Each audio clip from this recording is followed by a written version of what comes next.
Right, great.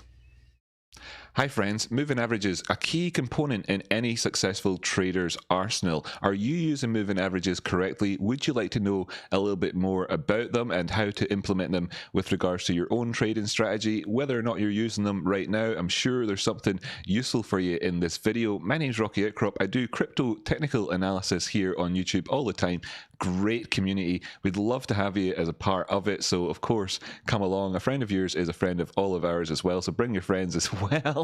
Drop a like and a sub. Let's take a look at this educational content.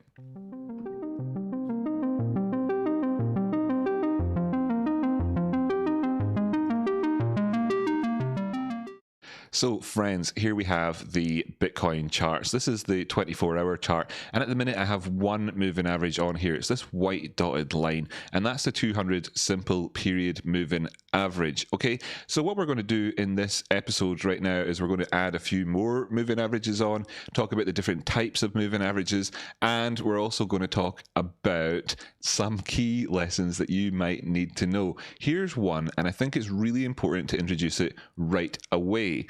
The moving average that you're looking at is related to the time frame that you're looking at. So when I say this is the 200 period moving average that's on the screen, I didn't say this is the 200 daily simple moving average, as you might have read when you're reading articles about price action or seen on other YouTube channels, for instance.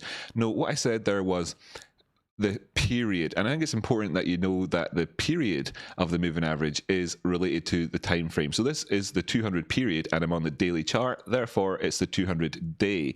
Now if I go down to the 4-hour time frame, for instance, that 200 period simple moving average is 200 periods of 4 hours rather than that day.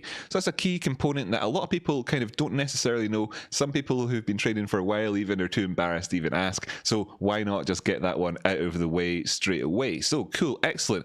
Now, other key components of moving averages are to do with the slope. So we can see here, for example, the Bitcoin price has been bullish for quite a while, bullish price action indeed. So the 200 simple period moving average here in this instance is of course sloping way up towards the top side at a really nice 45-degree angle here. Very, very, very bullish price action, as it has been for quite some time. Okay, great. Another thing that's good to notice is the relationship to of where the price is compared to the moving average. Now coming back and retesting moving averages, for instance, a retest of a moving average would be, in this instance, if Bitcoin were to come back down and touch the 200. Now, of course, that would happen over a period of time. So you might see something along the lines of, this type of price action. Whoa, my goodness, look at all that noise.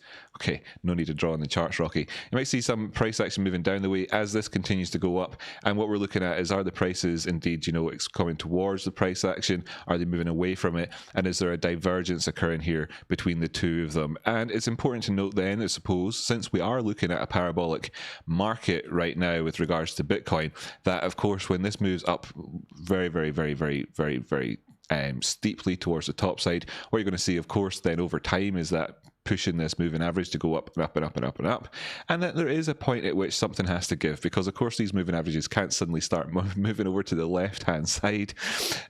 So at some point you will see some sort of convergence between the price action, the moving averages themselves, and at that point then you're going to see a test of the moving average, and what you're looking for is of course whether or not the price action can bounce from there. Why is that? Well, a few key aspects of this is if you're using the same moving averages that the majority of the market are using, there will be a degree of self-fulfilling prophecy with regards to that. A lot of people looking at the 200 is a very, very, very common one, for example, to look at.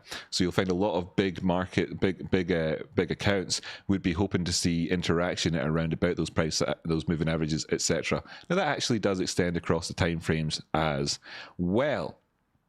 Great. Okay, so let's just have a quick look here and see how we've been doing in terms of the moving average here on the 4-hour time frame. You can see that we were moving towards the top side, lovely, but then we did slope back down in terms of price action and retest that 200 simple. So that's that concept kind of visualized for you. Ultimately, then the prices went on to put in higher highs thereafter, and then came back down and retested it again, somewhat more thoroughly, you could say this time, with actually moving below it and coming up above and then going on the way again. Now, are these going to be hard levels? No, they're not hard levels for you at any time.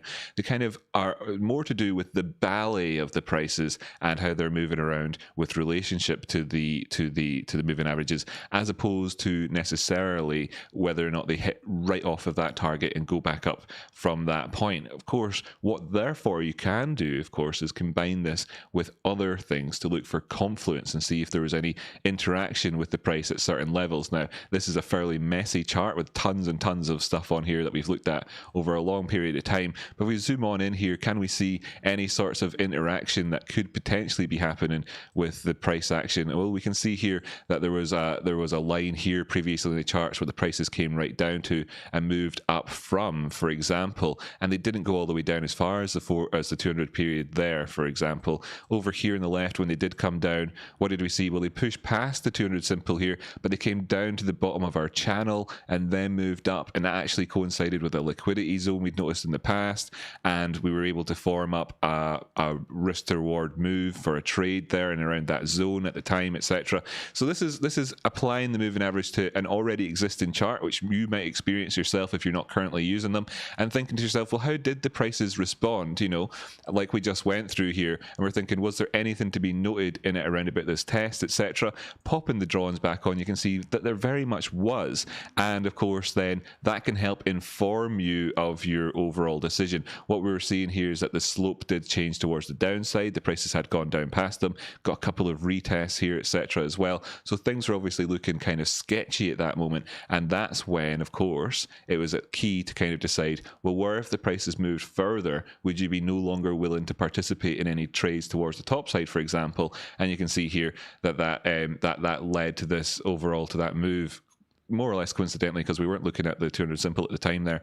If I put up to the 12-hour time frame, where can we see, where is it? All the way down here, and perhaps you might be thinking to yourself, looking between the time frames, well, if we're testing it on the 4-hour, how does that look on the 6-hour? Actually, as you can see here, that break, let me just take away the drawings, you can see this is a 6-hour time frame, came down, tested 200 here.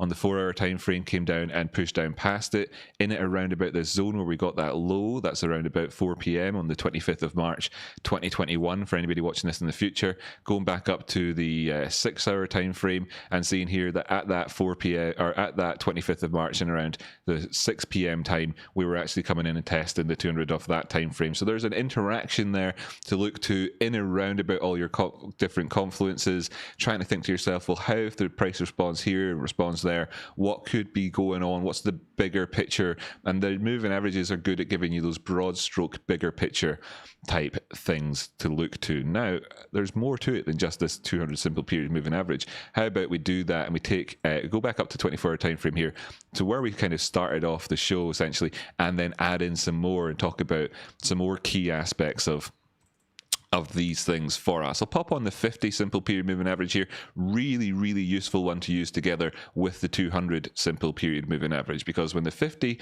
crosses the 200 on the 24-hour time frame, that is the sort of textbook definition of the golden or death cross. If it crosses it towards the top side and then thus initiates an upward trend, it can look something like what we saw on Bitcoin, having seen this cross happen over here on the 20th of May 2020, and then subsequent to that, the price is, of course, trending hard and heavy towards the top side overall. Now, that doesn't mean that there weren't pullbacks, etc.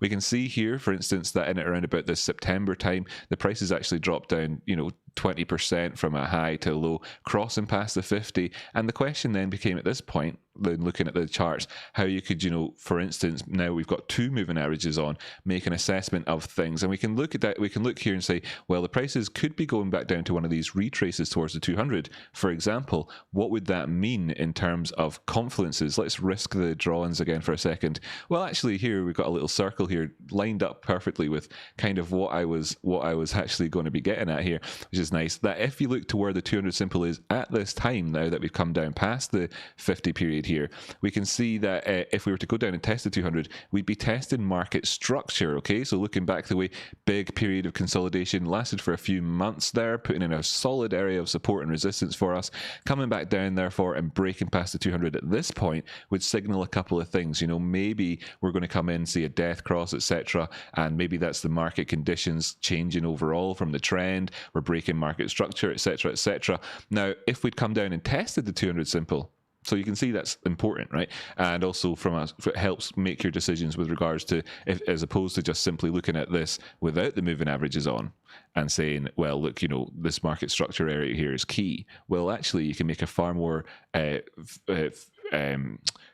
better composed and fuller, more objective as well summary of things by adding on the 200 simple period moving average, for instance, here in the daily time frame, and saying, well, not only that, but we would be breaking past this key area where everybody looks to for trend analysis, okay, etc., etc. You can see that while this was all going on, very much sloping towards the top side, giving you a little bit of a clue that maybe we wouldn't come down and test there necessarily if we were to find support at different areas, ultimately having done so, as you can see with some historical lines that I'd drawn on the chart there at that time. Incidentally, had we gone down and filled that area in and tested the 200 simple at that point, which, you know, was of course a likelihood it could have happened, then we would have been filling in a gap that was on the CMEs at that particular time. That's just a side note for anybody that's interested. Okay, so that's an interaction between two moving averages, and we can see that that is important, and we can just get a couple of quick examples for that. How about we choose a couple of different markets from out there, just some random ones off my list. How about Polkadot, for instance? You may or may not have heard of this. This is not long enough historically to have had 200 days. This is not old enough, this asset, to have that moving average on there. So you can see how significant it is, just in terms of, you know, we don't have enough price history here to be able to draw that in, so it's significant. Here's Ethereum Classic versus Bitcoin. We can see that in this area, where I've circled it obviously in the past as well, we had a death cross. Now, there's another, the next point I'm coming on to make here will be interesting about this, but we had a death cross here. And as you can see, markets trended heavily towards the downside then ever since that event. And in this period of time, as the prices were consolidating between these two moving averages, you can, I think, extrapolate from everything we've talked about earlier on that obviously this would change a number of things. Breaking past the 50 period here, for instance, would have changed the slope of it, would have you know, then hopefully prevented this cross from happening. If the price action is working above the 50, then it's going to prevent further dropping down of the 50 simple moving average at that point, start dragging it towards the top side. So, you know, that's useful and necessary to have had, etc. Didn't obviously happen here.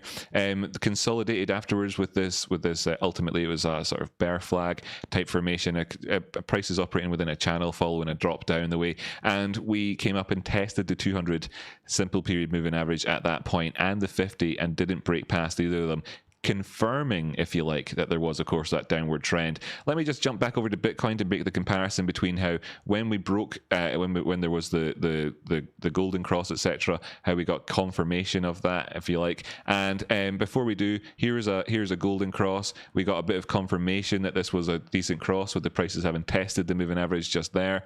Let's drop another random chart, not even looking. This is Tron versus Bitcoin. Okay, so that's purely random, I suppose. We saw a test over here, or we got a death cross here, and we came up and tested the 50 and the 200 at that point. We had a golden cross over here, came back down, tested the 50 and the 200. Over here we had a cross, a death cross, and it's almost like the prices had to reach up from the very depths of the ocean and scramble right up to the top, almost just to give us a confirmation of this death cross. You know, it was almost like that, and this could be described as being a couple of different things. A dead cat bounce, you might have heard of that phrase. This is one of the mechanisms that leads to dead cat bounces actually happening. It could also be described as being a bull trap, because as you can see here, the prices did push past both of these moving averages, looking like they're coming in to almost, you know, cancel that out, perhaps change things around a little bit. And as the prices drop down past these moving averages, you would have been savvy enough to know that if you'd stayed in this position looking at the moving averages, that you'd have been in a trap at that point, even though the prices then came back up, giving you a chance to get out of your trade, perhaps without too much of a loss, etc. You would have been able to identify this as a trap by having had the moving averages on there. If you hadn't had the moving averages on, what would you maybe have seen instead? Perhaps, have I got any drawings on here? Don't seem to have historical drawings from this particular moment in time, but you might have found this as a somewhat less revealing move in terms of the price action than just simply putting on those moving averages shows up when you've got that dynamic. Fantastic. All of this discussion so far has been about simple moving averages. What they do is they take a whole load of price action, like so going back on the 200 simple period moving average, going back 200 periods, if that's the daily chart, that happens to be 200 days. If that's the hour chart, then you're looking at back 200 hours worth of price action, and it just does a simple average, takes them all, adds them together, and then divides them by the number of the moving average itself. Simple calculation, just an average of what's going on. Now you also have exponential moving averages, and these are calculated slightly differently, putting more of a weighting on the recent price action than compared to the early ones. So I'm not going to go into the maths behind it. Absolutely, if you're interested, go ahead and look it up. Let's just take what we need from that statement, though. It's more responsive to recent price changes. Okay, so on my chart here, what do I have? Well, I have, and I've already shown you, and I'll bring it back up on the Ethereum Classic chart just here. What I have here is this 200 period white moving average and this 50 simple red moving average here, and you can see that the death cross, etc. Now I'm going to add on some exponential moving averages, some of the smaller ones here, the 8, the 18, the what did I say it was here, 36? I'm using 36 indeed, and 54. Leave me a comment down below if you recognize what those numbers are. Put it down below. Be really interesting to see if anybody recognizes what 8, 18, 36 and 54 actually are in terms of numbers, right? Okay, great. So you can see here there's a different interaction. I'll just take away the 200 and the 50 simple so that we can see the slight difference here. Now you can see that they're very much closer to the price action. Two things at once, of course, showing us why that is. In fact, I'll tell you what, I'll take away all of them. First off, they're closer to price action because they're smaller numbers. So obviously they're taking a shorter period of time, so they're going to be closer to the actual price at the time rather than the average. But you can see here when I put the 50 exponential, the pinky consolidated line, and the red dotted line here is the simple one. You can see the differences between them. It's kept sloping towards the top side, looking like it could be positive, while the 50 exponential had already started to curve towards the downside. Same amount of periods of time, same basic principle where we're looking at an average, but of course the recent price action having a bigger impact on the exponential than it had on the simple. Seeing here as well that it rose towards the top side quicker than the simple one, with the recent price action here being positive, dragging it up quicker, recent price action here negative, dragging it down quicker, etc. Okay, so you can see the differences there. It's a fairly significant difference, but when we're looking at the price action right now, they line up neat enough. Jumping over towards the Bitcoin price action though, just so you can see, since might as well keep this all in context, you can see that they're hide all that. You can see that they are snaking around each other, looking okay. Okay, so that's there's not a massive difference here between them, but you can see that there's a bigger interaction with recency with regards to this. Now we get a test of the 50 exponential here that didn't test the simple. Is there anything to be written home about that? Not really overall. It's just a case of that these things kind of, and this is actually the 54 though, isn't it? So it's not even exactly, it would have been better. Oh, yeah, 54. Let me just change this to 50 so you can see. For instance, okay, so here's 50 and there's a bigger difference, slightly more noticeable than when it was at 54, incidentally, right? So there we have it. So we have all those moving averages as well, and I just like to look up here and just kind of looking between them and saying, well, in terms of a short-term move, if it's moving down towards the 50 exponential, I'm actually kind of starting to look towards the 50 simple. This is really just a sort of the passing of the baton moving average for myself really here. But if I'm just going to have only these ones on, then that helps me know that at what point, is our sort of where we're looking at things from a broader structure point of view. So then next, when you have the 200 simple, and the 50 coming back into play again, especially when you're with regards to the larger time frames, you know, because there'll be less interaction with the price action on the larger time frames on those larger moving averages than on the smaller ones with those larger moving averages, which is what we'll kind of finish off with looking at. So anyway, we can see here they're spanned out, they're almost like a ribbon, and what you can look to then is the overall sloping nature of these and where the price action is in relation to them, etc., etc. And when you've got a few of them on there, it kind of helps you make a couple of extra decisions. So here we have the we can see that we crossed in terms of the real recent price action. So the 8 period, that's just over a week in terms of days, and the 18, which is, you know, just short of 3 weeks but just over 2 weeks, and so the last week crossing over the average price action is now lower than the previous 2 weeks worth of price action, is what you see when the yellow crosses the green. Indeed, the last week's price action has been better than the previous 2 weeks when the yellow crosses the green positively. And the same can be said for that crossing down across any of those moving averages. So you can see here then at these significant points, this is back at that point when we were talked about earlier on, where the 200 was down here at market structure. This is September, the 20% drop down in price, etc., the gap in the market, all that sort of stuff, that's all in at this region just here. So what we can see here is that the 18 and the 8 crossed right at that right hand shoulder of what was the head and shoulders when the prices dropped down the way, and then we didn't find support at the blue 36 period moving average, like we occasionally do whenever we look to break down here and ask questions about, are we going to actually break down past these, are these crossing, is this legitimate or not. We didn't push down past that. So that interaction there is what you're doing, is you're taking two moving averages and you're comparing them against a third, and that's a dual +1 moving average strategy essentially, and that helps kind of mitigate any potential bad decisions you might make. For instance, if you look towards these moving averages and say, well, I'm going to trade across between this one and this one, but only when they're above this other one, you know, to keep you so that you can say, well, the bigger trend is bullish, there's a smaller interaction of negativity here, and over here you can say, well, the bigger trend is bullish, but actually, wow, we all flipped right around all of these moving averages, and then at this stage you're looking towards that 200. We're obviously below the 50 simple period moving average, and you're looking back at market structure and asking questions about where the market could be headed overall, and if things change, the significance of that change breaking down past this point compared to simply coming back down to our previous support and resistance, which is where the prices ultimately went. As you can see here, we went down to the January the 1st high of 2020, but then no further. So you can see the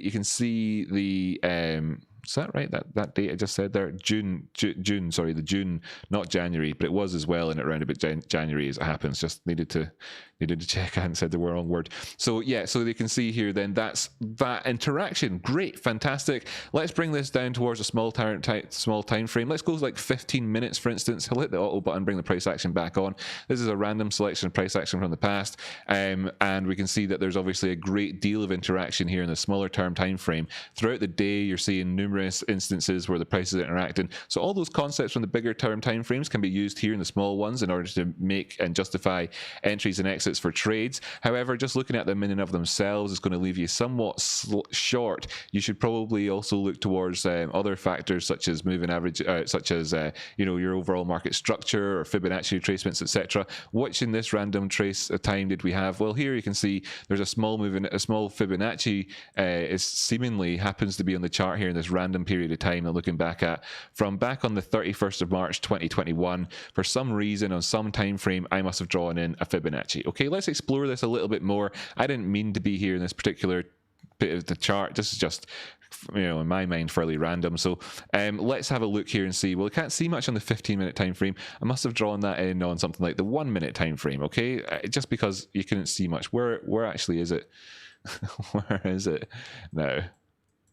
I've lost it. Where is it? This is maybe could also just be a mistake, so I hope not. The 5 o'clock on the 31st of March. It must have had some really small thing in. It's only the other day, so you'd think I'd remember it happening. This is the 1-minute time frame, so quite a lot of scrolling involved. There she is there, right? So what was I looking at this time? What could it have been? It seems like it's badly placed on here. This doesn't make a... Okay, no, actually, no, it's not so badly placed on here. I was looking between this particular high and this particular low. You can see I've drawn in the Fibonacci here between that high and that low for some reason on the 1 minute chart. Maybe I was making an example during a live stream or something, I don't know. And then you could then say, well, the prices are all going down the way. Overall, the moving averages, I'll just hide it again for a second. Moving average wise, we're looking towards the downside. Let's bring on some sort of sanitizer for our thoughts. Let's say that we'll only take trades going short when we're below the 200 simple period moving average, and we'll only take trades going long when we're above the 200 simple period moving average. We'll just trade one direction. We'll let this moving average determine the direction, i.e. we'll let a trend from a larger time frame determine our overall bias for what we're going to be trading about in the meantime, because we don't want to be caught offside in a position. Okay, so great. We've got the 200 on. What we're looking for is longs in this position. So we can see that the prices have dropped down the way. I'm not going to be super enthusiastic about the prices being able to get immediately into a trend and move necessarily. There could be another pullback. Therefore, what's a good area to look to? Perhaps the 50 or the 618 on a Fibonacci retracement. Looking between these two zones here, you can see that we'd come down, tested the 200 simple period moving average. So that's that test we talked about earlier on. Could we see a bounce from this period? Yes, we could. We can see that the moving averages themselves are obviously all sloping down the way. We can see that at the point that we're taking a trade, that there's this negative cross here. It's not looking good for the moving averages. Let's really contain ourselves. We'll only go for profit up either at the 50 or at the 618, looking for this move up the way. That's ultimately what happened. Then we did see a pullback down the way, a proper another significant test of 200 simple period moving average. This is a 1 minute time frame, ladies and gentlemen. And then back up the way. So, and then that big trend and move came in the way. When would we have traded for that trend and move? Well, we could have taken a trend and move trade off the back of this cross here on the 8 and the 18 periods. We can see over the period of the previous 8 minutes had performed better than the previous 18 minutes on average, which is good to see, because looking back the way, we'd not had anything like that since we were up there at 59. The prices had dropped down to 58 something, so maybe we could go back up to try those highs again, etc, etc. What would be some targets to look to? Well, we could just use the same Fibonacci and say, well, if we actually push past this overall zone, taking this down to where it ultimately went to, then, and from the high that we had just here, where if we retrace and we go past the 100%, then we'd have profit taking targets coming in here. And you can see that if we'd gone for any of these three profit taking targets, we would have ultimately hit them, while the prices then had a sort of blow off area up here, sank back down the way, came in, and ultimately did they even go in for something even higher? Yeah, they even went in for even higher up here towards that zone, where you could have kept a little bit of your trade on had you wanted to at any of these points when you're taking profit, to say, well, hey, if it goes completely parabolic, then I'll go for it.